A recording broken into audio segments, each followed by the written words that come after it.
সর্বোপরি চেষ্টা করবেন পাখির খাঁচাটি যাতে নিয়মিত পরিষ্কার থাকে। আপনি প্রতিদিন না পারলেও 2-3 দিন পর পর পাখির খাঁচাটা পরিষ্কার করে দিবেন। এতে করে পাখির সুস্বাস্থ্য নিশ্চিত হয়।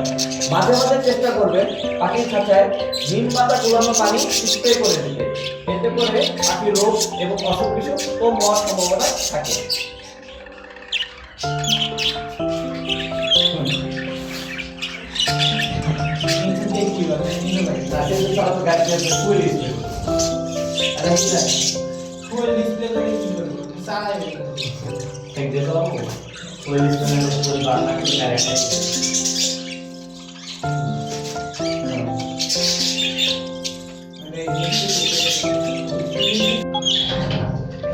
Grabe.